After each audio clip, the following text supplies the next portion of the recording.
الحمد للہ رب العالمین والصلاة والسلام علی سید الانبیاء والمرسلین اما بعد۔ حضور اقدس صلی اللہ علیہ وسلم کی تابع داری، حضور اقدس صلی اللہ علیہ وسلم کی فرما برداری اور ان کے بتائے ہوئے طریقے پر مسلمانوں کو عمل کرنا انتہائی ضروری ہے۔ حضور اقدس صلی اللہ علیہ وسلم نے اپنی امت کو جینے کا سلیقہ بتایا اور زندگی گزارنے کا طریقہ بھی بتایا کہ مسلمان کیسے زندگی گزارے گا۔ اس کی زندگی کا ایک جز یہ بھی ہے کہ ہر انسان کی ضرورت ہے کہ اس کو چھینک آتی ہے، ہر انسان کو چھینک آتی ہے۔ اللہ کے رسول صلی اللہ علیہ وسلم نے چھینکنے کا طریقہ، چھینکنے کے بعد کون سی دعا پڑھنی ہے سب بتائی ہے۔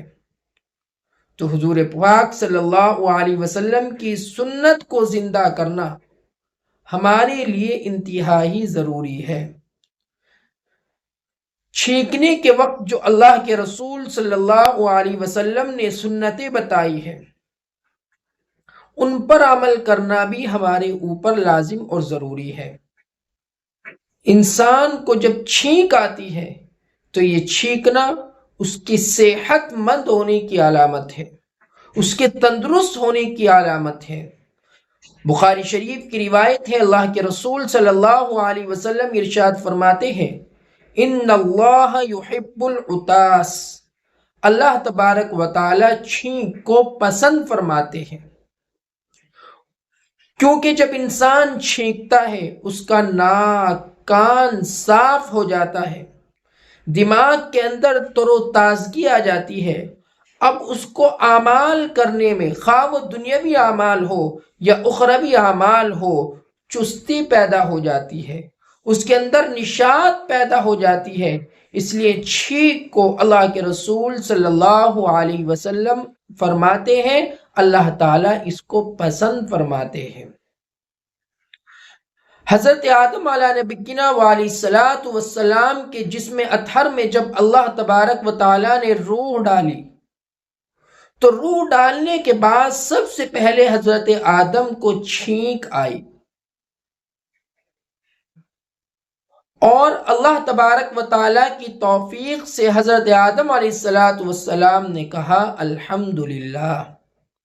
اللہ تبارک و تعالیٰ نے ان کے اس قول کو، ان کے اس تلفظ کو، ان کے الحمدللہ کہنے کو تمام عالم انسانیت کے لیے ادب قرار دے دیا کہ جو انسان، جو مسلمان چھینکے تو اس کو چاہیے کہ وہ الحمدللہ کہے۔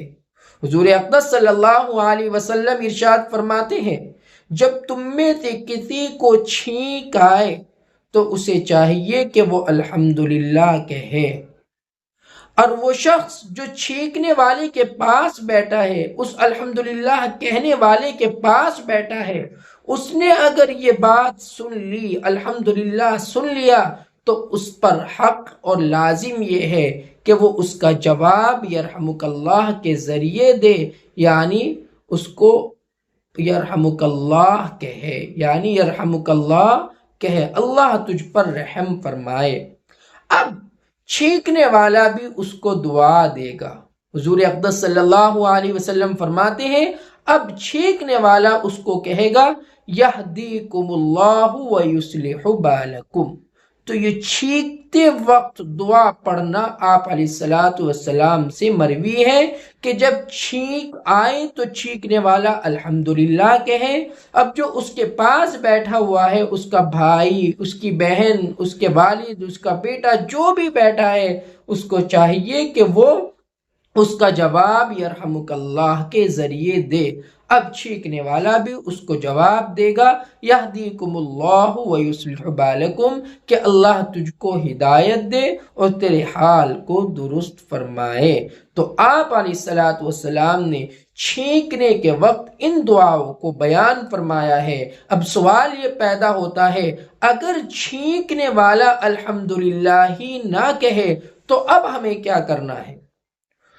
اس کا جواب بھی حدیث پاک کے اندر موجود ہے، اللہ کے رسول صلی اللہ علیہ وسلم کے دربار میں دو شخص حاضر ہوتے ہیں۔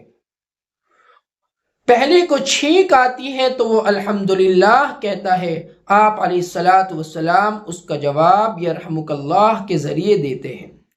اس کے بعد دوسرے شخص کو چھینک آتی ہے، وہ الحمدللہ نہیں کہتا تو حضور اقدس صلی اللہ علیہ وسلم بھی جواب نہیں دیتے۔ اب وہ شخص اللہ کے رسول صلی اللہ علیہ وسلم سے سوال کرتا ہے، یا رسول اللہ، جب اس کو چھینک آئی اس کا تو جواب آپ نے دیا، اور جب مجھ کو چھینک آئی یا رسول اللہ اس کا جواب آپ نے نہیں دیا۔ آپ علیہ الصلاۃ والسلام اس کو جواب دیتے ہیں اور کہتے ہیں، جب اس کو چھینک آئی تو اس نے الحمدللہ کہا، اور جب تجھ کو چھینک آئی تو تم نے الحمدللہ نہیں کہا، تو اس لیے تمہاری چھینک کا جواب میں نے نہیں دیا۔ معلوم یہ ہوتا ہے اس حدیث پاک سے کہ جب انسان چھینکنے والا الحمدللہ کہے گا تبھی ہم جواب دیں گے، اگر وہ الحمدللہ نہیں کہتا تو ہمیں جواب دینے کی ضرورت نہیں ہے۔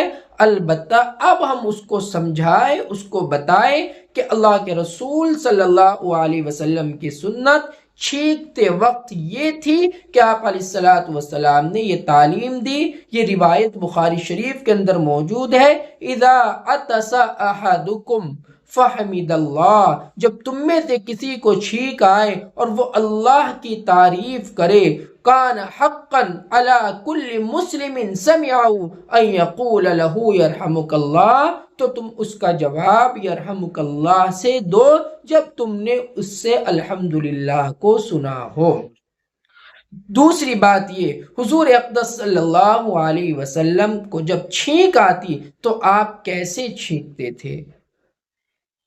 ترمذی شریف کی روایت ہے، حضور اقدس صلی اللہ علیہ وسلم کو جب چھینک آتی تو اپنے ہاتھوں کے ذریعے اپنے منہ کو چھپا لیتے، اور کپڑا اگر آپ کے پاس ہوتا تو آپ علیہ الصلاۃ والسلام اپنے کپڑے کے ذریعے اپنے منہ کو چھپا لیتے تاکہ ناک اور منہ سے نکلنے والی غلاظت اور ریزش سے کسی کو تکلیف نہ ہو، کسی کو ایذا نہ پہنچے، کسی کے اوپر اس کی چھینٹیں نہ آئے۔ تو معلوم یہ ہوتا ہے جب انسان کو چھینک آئے تو اگر کپڑا اس کے پاس موجود ہے تو کپڑے کو منہ پہ رکھ کر اس کو چھینکنا چاہیے، اور اگر کپڑا موجود نہیں ہے تو اپنے دونوں ہاتھوں کے ذریعے اپنے منہ کو اور ناک کو چھپا لے تاکہ اس نکلنے والی ریزش کسی کے اوپر نہ آئے اور کسی کو گھن نہ ہو۔